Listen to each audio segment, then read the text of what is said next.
Hello and welcome to the Hume Scope podcast from and Lowell.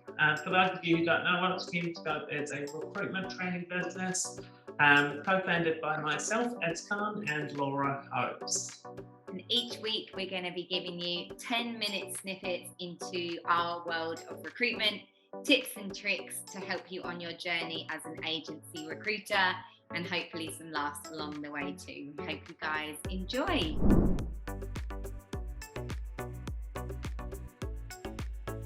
Welcome to episode... It's such a lame joke. We keep doing it. Welcome to episode... No idea. All right, we're starting with a joke. Oh, I'm putting the time. Yeah, put the timer on. Okay, start being a joke. Why did you hire... No. You can't even read them out properly. What is the point? Okay, what made the Invisible Man decline the job offer? God knows. He couldn't see himself doing it. Where are you finding these? Oh, just a really shit website that gives you recruitment jokes and memes. They're like horrific. Makes me feel so depressed. These jokes actually. And on that miserable note, welcome to this week's episode. Yeah, welcome to this week's episode. This week we are talking about what makes a great client. And we've spent a bit of time in previous episodes. You'll never guess which ones. We're not in the same outfits. But we've started talking about, like, obviously with the market softening, we've been talking about, you know, bolstering your desk, protecting what you have. And it got Ez and I thinking about, you know, I just think it's very tempting to chase big brands as your key target audience, right? And I think we need to bring it back to the reality of what really constitutes a good client. And I used to work heavily for a number of years. My whole desk was built up of membership and association clients, non-profit organization and charities, right? Loved recruiting in that space. But on the surface, it's not a sexy industry, right? And sorry if anyone is recruiting in that space, but you know it's not sexy. However, there are some amazing businesses within that sector that do some incredible work.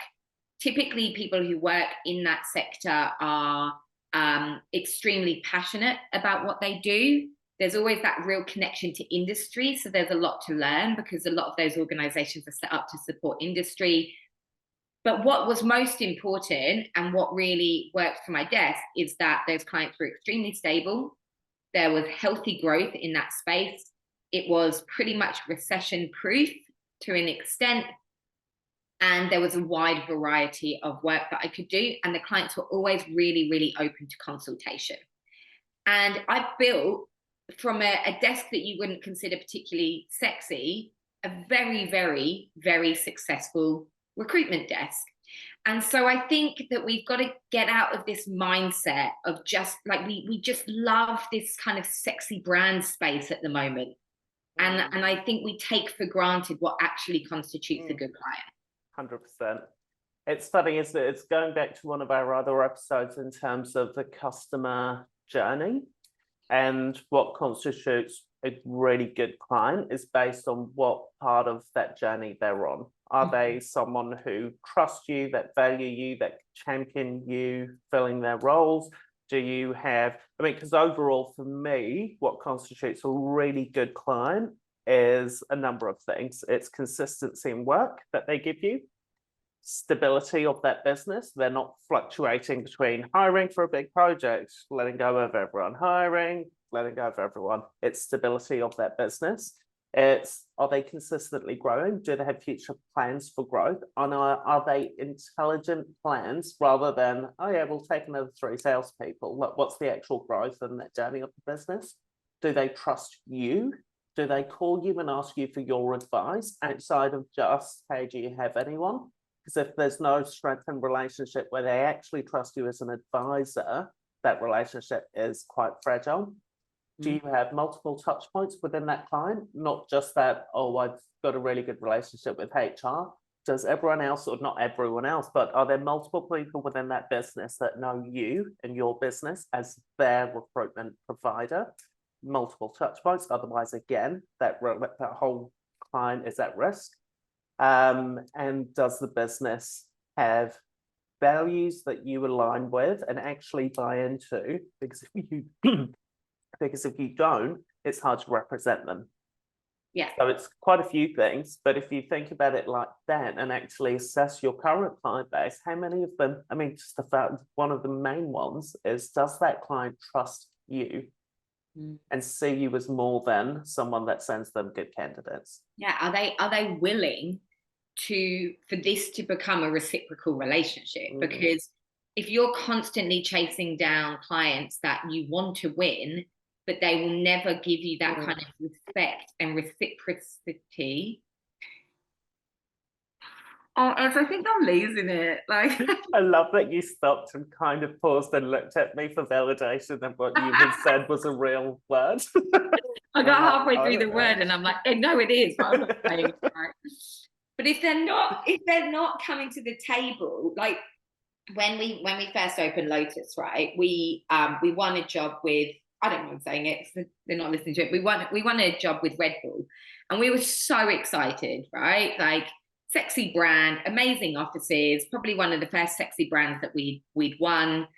And for that period of time, and this is years ago now, so I don't know what they're like to recruit for now, but it was a nightmare and it wasn't worth it. And then we put a candidate in there and the feedback was awful, right?